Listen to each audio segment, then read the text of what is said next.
Hi my friends, welcome to channel English Professionally, and I know that lots of students have lots of problems with English prepositions, and this video is for you, English prepositions with verbs. And basically you just need to know this information, I think so, to speak English correctly and fluently, if it comes to these kind of prepositions. Alright, good. So you see, if you have a verb differ, we use it with from. For example, his opinion differs from mine. So let me type it for you. I think you don't mind it, okay? So his opinion differs from mine. Or from my opinion. It means that his opinion is different from mine or differ. So differ is a verb here. So his opinion differs from mine. Or for example, his style of teaching English differs from mine. So good, that's clear. So let's talk about for and the verbs which we need to use with for. So remember, my friend, wait for.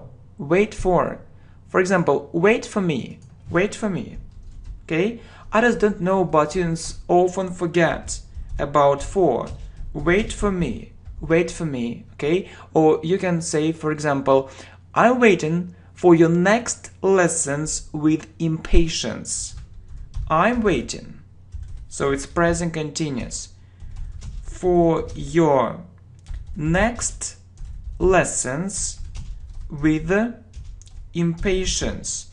So what is impatience? It means that you can't wait, you're so impatient, so you don't have patience. So with impatience, I'm waiting for your next lessons with impatience. Okay, my friend, very good. Well, so what about blame? So it's rather difficult.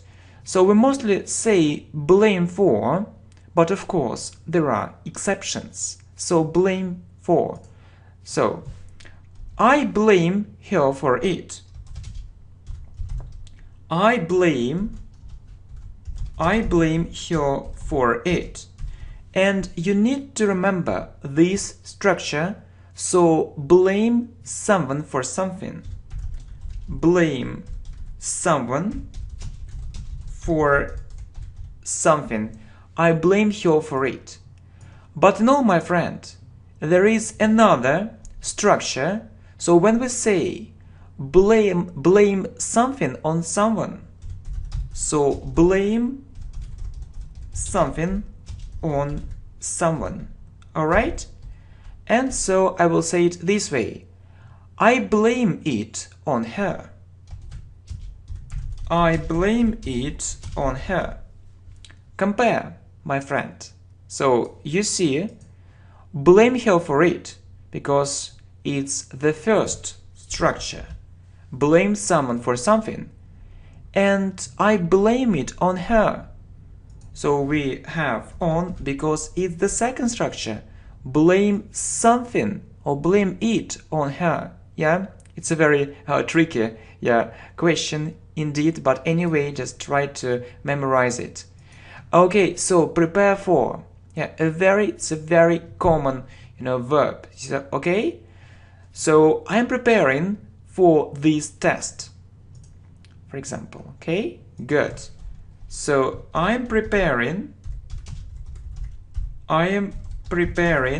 for this test, or not test, or for this exam. It's also possible. I'm preparing for this test or for this exam. Okay, very good. Or pay for. For example, don't worry, I'll pay for you.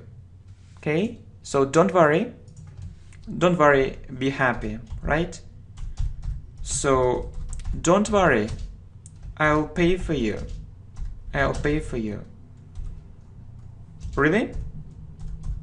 How often do you pay for other people? It's interesting to know that. So don't worry, I'll pay for you. Okay, just let's revise it shortly. So his opinion differs from mine. Wait for me. Good. I'm waiting for your next lessons with impatience. So blame someone for something. I blame her for it. and blame something on someone. I blame it on her. So I'm preparing for this test, I'm preparing for this exam. So don't worry, I'll pay for you. So next, listen to, yeah, listen to. Yeah, listen to me, listen to me. Listen to me. Or I'd like to ask you this question. Do you like listening to music? Do you like listening to music? Really, do you like listening to music? Belong to and lead to. Okay. So this house belongs to me. So if I say this house belongs to me, it means it's my house. It's my house. Or I own. I own. So you know that actually own is a verb too. So I own this house. It belongs to me. So we say belong to. Yeah? Good. And lead to. Right. For example, it can lead to a very bad situation. It can lead to a very bad situation. So it means that it can happen soon. A very bad situation lead to. So a very bad situation will be this result. Well, so what's next? Of. So we say approve of or disapprove of. For example, I approve of this decision. I approve of this decision. Or you can say I disapprove. So I approve of this decision. It means, yeah, okay, it's normal. So if you say I disapprove of this idea, it means that you don't like it. So it isn't okay for you. Okay, I disapprove of this idea. Next, accuse of. All right, so he was accused of murder. He was accused of murder. It means that other people, other people said that he had killed someone. So accused of murder. He was accused. Other people accused him. So said some very negative, things connected with crime. So he was accused of murder. So other people said that he had killed someone. Yeah, it's terrible. So it's a very negative verb. Yeah. So criminals are often accused. So we accuse criminals. So people who committed a crime. So he was accused of murder. So it's passive voice. So consist of. Okay. So the book consists of 4 chapters. The book consists of 4 chapters. It means there are 4 chapters in the book. Or the book has 4 chapters, so consists of. Okay, let's revise it shortly. So listen to me. Do you like listening to music? This house belongs to me. So it's my house. I own this house. It can lead to a very bad situation. I approve of this decision. Or I disapprove of this idea. He was accused of murder. The books, so consists, if it's one book, so the book, one book. So if the book consists of 4 chapters, it's a very important thing, So if you have many books, you need to correct it. So the books consist. So, but I think that we are talking about one book, so the book consists of 4 chapters, So please be careful, my friend. Okay, the book consists of 4 chapters. Good. So what else do we need to say? A few words about on. So it says spend on. I don't know, but students often use this verb incorrectly. So I often hear this thing. I spent Or, you know, I spent so much time for English. I spent so much time for English. Or I spent so much money for English. But my friend, you need to remember, say spend on. And you need to say, I spend so much time on English, or I spend so much money on it, spend on. It's a very common mistake. Blame on, so we have already talked about it. So sometimes we use blame for and blame on. So it depends on a structure. Congratulate on, really, my friends, a very common verb. So I'd like to congratulate you on passing the exam, for example. Okay, I'd like to congratulate you on something, or on doing something, on passing the exam. Okay, I think it's better, on passing the exam. Okay, I'd like to congratulate you on passing the exam, on doing something or on something. Okay, so successfully, of course, yeah? Good. I'd like to congratulate you on passing the exam. Well, depend on. So students make lots of mistakes, yes, related to this verb. So they say it depends and they forget to use, on. But you need to use it depends on me. It depends on me. It depends on you. So I just don't know. But students, always say, or almost always say from. It's incorrect. Only on. It depends on me. It depends on you. Yeah? So it's in your hands. Yeah? So, for example, I can say your success depends on you. So it's in your hands. So you determine your future. So depend on. Good. And succeed in. So very important. Verb 2. For example, I succeeded in persuading her. I succeeded. So double. Don't remember. Double C. I succeeded in doing something, in persuading her. It means I managed to persuade her. Maybe it was difficult, but I did it anyway. So I succeeded in doing it. So I managed. I really persuaded her. So maybe she had another opinion, but so I had a talk with her, I had a conversation, and she changed her opinion, yes, and she decided to do what was interesting for me, yeah? Good. So I succeeded in persuading her. So succeeded in, my friend, remember it. So what about arrive? Yeah, arrive, yeah? It's also a very tricky verb. So we say arrive in. So I arrived in, for example, I arrived in London. So, or I arrived in, India. I arrived in India. So if it's a big place or if it's a big city, we use arrive in.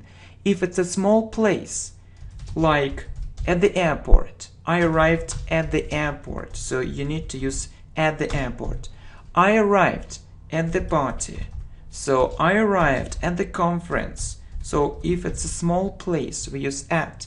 And remember these phrases: arrive at the airport, arrive at the party, conference, yeah? If it's about a city or a town, you need to use arrive in. Okay, good. So I arrived in London, I arrived in India. Yeah, and one more very important preposition, yeah? Yeah, I think that it should be much bigger, yeah, like this one at least. So into.